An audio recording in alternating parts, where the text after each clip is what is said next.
I need more of that prickly green thing, the cactus.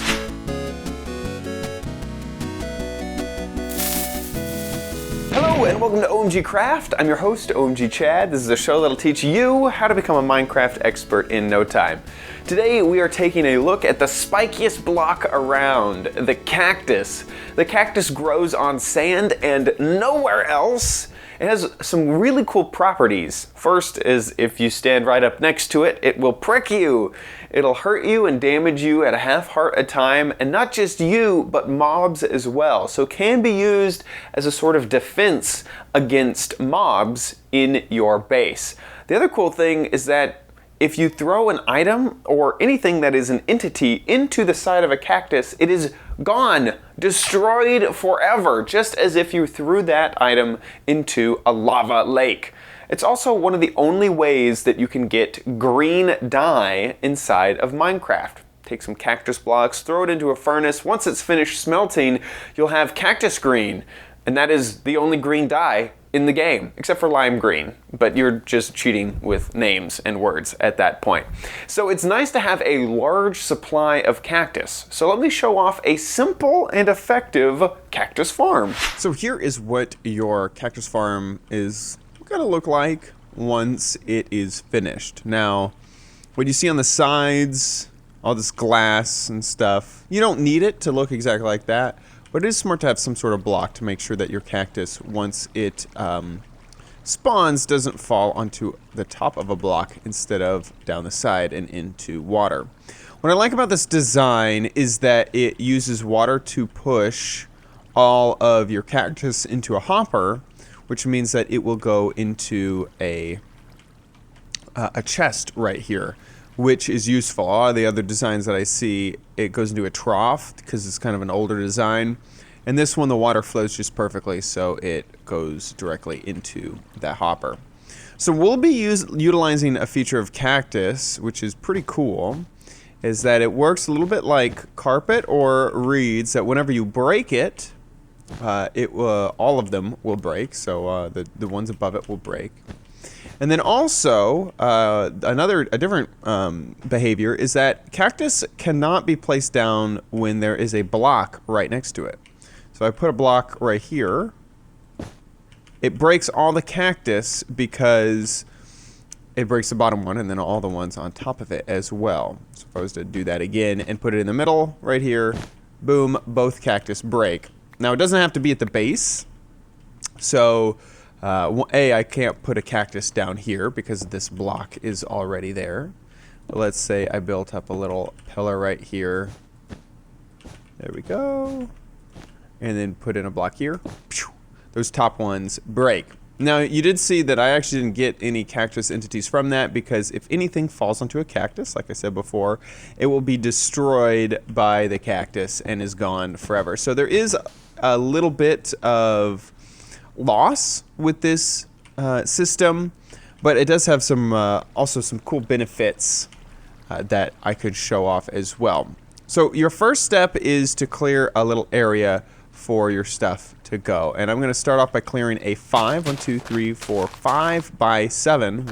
That's 1 2 3 4 5 6 7 block area. Then I'm going to place down some walls and leave this spot open. So these walls are just to make sure that the water doesn't get out. So you don't really need anything on the corners. I'm going to try to use as minimal as blocks as I can.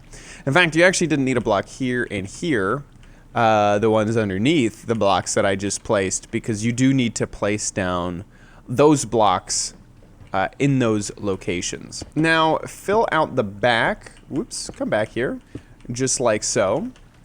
And I'm going to place a block here and here.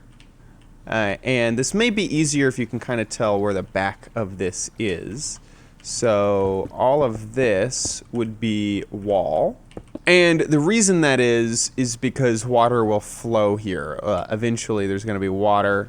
Well, it's going through the back there because that's what it do.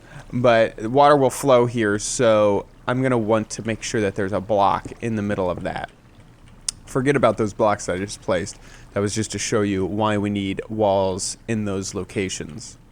So next, you're going to go ahead and build out a back here and place one block on top of that. Now you need to make sure that no water gets through this. So we're going to block this all up just to make sure that no water spills in off the sides here. Once that is built, just like this, you can place a water source block here. Woo! Just one water bucket. And it will flow perfectly so that all of the flows of water are going to go to this one location. So no matter where I drop items inside of this pool of water, they will always go back to the front right there all together. So that, well, of course, if you land them on the block, that doesn't count. But you can see they all flow right there. So this is where we are going to put our hopper. So we're going to break through here. And we're also going to put our chest. We're going to hit some water here, but that's okay. We're going to put our chest right here. And then the hopper going into the chest. So you do need to make sure you hold down shift and then click. And you can barely see it. Get out of here, water. Nobody likes you. You can barely see it, but that hopper right there is pointing into that chest. That's what we want that to look like. And we can get at this chest just all the same. So now we need to create platforms for our cactus to live on. And cactus will only grow on sand, so you need sand to be supported by some type of block. We're going to put the cactus in this formation with spaces in between them all so that we can put down blocks in between them and break the cactus, which was the behavior we saw before. So we're going to put down these blocks just to show you, and then put a block on top of them. And then I'm in creative, but in your world, you would mine out the block underneath, just like so, so that all the water can just flow. And that'll keep everything nice and smooth. Now that you have a solid block down, you can put sand, which if you put sand down just on top of the other one, it would obviously fall. So that's why we need a solid block down. Now you might think, oh, next time, now we put all the cactus on. Well, we're actually going to have to put down some blocks so that the cactus will break once it grows, and that will destroy your cactus. So don't worry about putting your cactus on yet. You want to get a floating block in between each of these, just like so. An easy way to do that is to do it this way in your world. And now you have a floating block. Now you can place the cactus down in between all of these. And when the cactus grows, it will grow right up next to this block and then break because it cannot grow there. The game will put it there and then it'll break off, just like we saw before with the cactus. Whenever we put down a block, it'll break in this fashion. And then some of those blocks will fall into the water that we created down here and flow into this chest. Looks like, well, that might have been mine already. I don't know if one grew already. The next step is to make sure that when the cactus breaks, that it doesn't fall on any of these blocks. So you could do anything. You could fill these with whatever blocks you want, but you want to make sure that there's some sort of wall to make the cactus not fall onto the top of those blocks.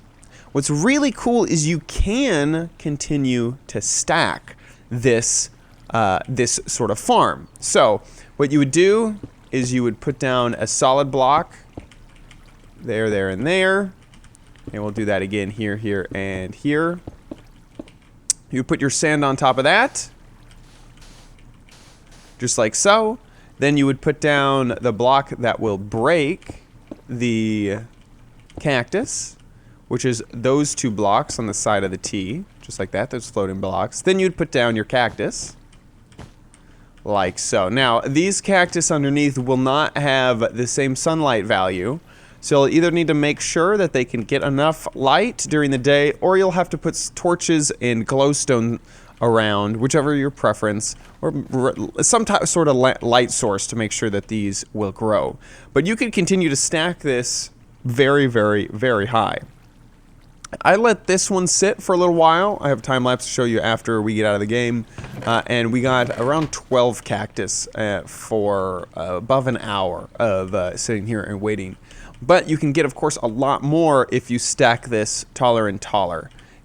with your design. I hope that you find this useful. Build it in your Minecraft world. I did a little time lapse of how much cactus I got from my farm. This was it was close to an hour in the time-lapse footage, and you can see just how much cactus I was able to get for AFKing, just standing there staring at that one spot for quite a while.